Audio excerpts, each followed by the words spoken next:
What if I told you the robo-taxi war won't be won by the smartest AI, but by the cheapest car? Because in the real world, the winner isn't the company with the coolest demo.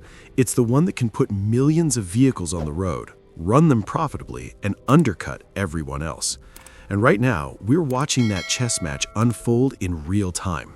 In December 2025, Tesla's Cybercab prototype was reportedly being tested in Austin, and Elon Musk says mass production starts April 2026. But here's the twist. The biggest threat to Waymo isn't Tesla's neural nets, it's the price tag. Because if Tesla can actually build a robotaxi for under $30,000, everything changes. Today on InfoByte Network, we're skipping the hype and breaking down the Cybercab like an operator would. 3 questions that decide whether robotaxis become a niche luxury or the next transportation revolution. The metric that actually matters. First, forget flashy YouTube clips of a car doing a perfect left turn on a sunny day. Robotaxis live or die by one number: miles between intervention.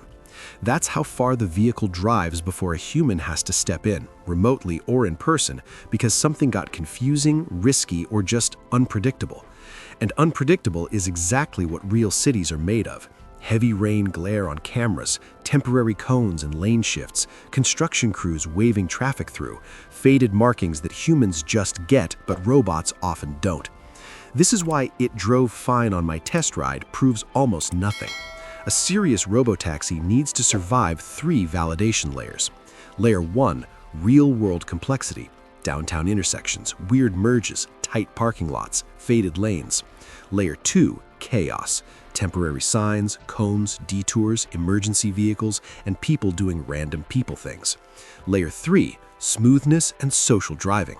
Not just safe, but predictable. Using turn signals at the right time, choosing lanes like a human, not freezing up and causing chaos behind it. Because here's the scary part. Sometimes the dangerous mistakes aren't dramatic crashes, they're tiny errors, like drifting into the wrong lane, braking late, or hesitating at the wrong moment, creating a chain reaction behind it. And that leads to a cliffhanger question you should keep in your head. Is the real battle autonomy, or the ability to manufacture reliability at scale? Hold that thought. Waymo leads today, and that matters. Let's be fair. Waymo is leading in real operations right now. They've been at this for years, and they're not almost ready. They're already running. Waymo even publishes public progress metrics. Through September 2025, Waymo reports 127 million rider-only miles, meaning trips with no human driver behind the wheel. That's not a prototype, that's a system. But leadership today doesn't guarantee domination tomorrow, because this war doesn't end with who drove first. It ends with who can make the economics work everywhere. And Waymo still faces real-world fragility. For example, a San Francisco power outage in December 2025 led to multiple Waymo vehicles stalling at intersections and triggered regulatory attention. That's not a gotcha. It's a reminder edge cases aren't rare, they're the product. Now, compare that to Tesla's advantage. Tesla isn't just an AI company. Tesla is a manufacturing machine with gigantic factories and a history of cost-down engineering. So this is the real showdown. Waymo, operational lead plus proven driverless miles. Tesla, factory scale, cost obsession, and fleet strategy.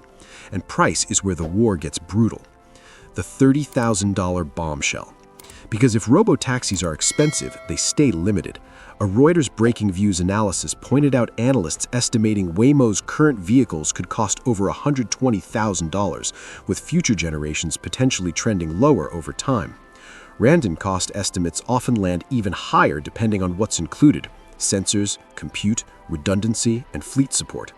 Now, contrast that to Tesla's entire Cybercab narrative: sub $30,000 and mass production.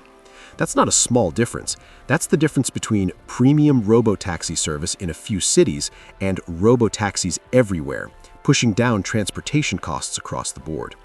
And why does that matter to normal people, especially older Americans? Because car ownership quietly drains money every single year. AAA's analysis of 2025 estimates the average annual cost to own and operate a new vehicle is about $11,576 per year, nearly $965 per month when you include depreciation, insurance, fuel, and maintenance.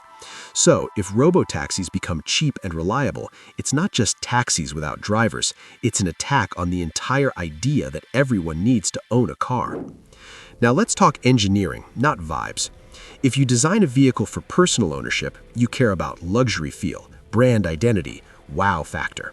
But if you design a vehicle for a fleet, you care about durability, easy cleaning, fast repairs, minimal parts, minimal downtime. Tesla's cost-down playbook would likely look like this. 1. Fewer parts everywhere. Every part adds material, supply chain risk, and assembly time. In mass production, shaving seconds off assembly is huge. 2. Fleet-grade interior. Fabric stains, soft materials wear. In a taxi, interiors take abuse. Hard-wearing surfaces reduce refurbishment and keep cars earning. 3. Simplified seating and layout. A two-seat config isn't just a design choice, it reduces airbags, belts, sensors, structural requirements, and weight. And 4, sensor strategy that avoids sensor bloat. Sensors aren't just expensive to buy, they're expensive to calibrate, maintain, and replace. In fleet economics, downtime kills profits. And here's the part most people miss. Cybercab doesn't need to be beautiful, it needs to be profitable. If it runs long hours daily, a cheaper vehicle can win even if it isn't perfect, as long as it's safe and consistent. The real barriers nobody can skip. Even if Tesla nails the hardware, 2 walls remain. 1. Regulations. Robotaxis aren't a one national launch. Every city and state has different rules, permits, and reporting requirements. 2. ODD. Operational Design Domain. This is the invisible cage that defines where and when the vehicle is allowed to operate, what neighborhoods, what speeds, what weather, what hours. Early robotaxis are almost always geo-fenced, because expanding beyond that is where the real difficulty begins. So to win 2026-2027, Tesla needs 3 things: low intervention rates in ugly conditions, rain, construction, chaos, cost per mile low enough to crush alternatives, not just taxis, car ownership itself, and a city-by-city rollout that survives regulators, because scaling too fast without stability can backfire. So here's the truth. Waymo leads today. They have real driverless miles and active service at scale. But the endgame is economics. If Tesla proves the Cybercab can handle the messy world and build it cheap enough to produce by the million, the war won't be decided by the best AI demo. It'll be decided by who can make autonomous rides so affordable that owning a car starts to feel optional.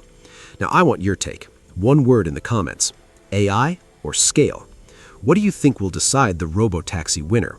And if this breakdown helped you see the bigger picture, hit like, subscribe, and turn on notifications. Because on the next episode of InfoByte Network, we're diving into a topic most people completely ignore: why LFP batteries could become the hidden kingmaker for robotaxis, especially in extreme climates, and what that means for everyday drivers.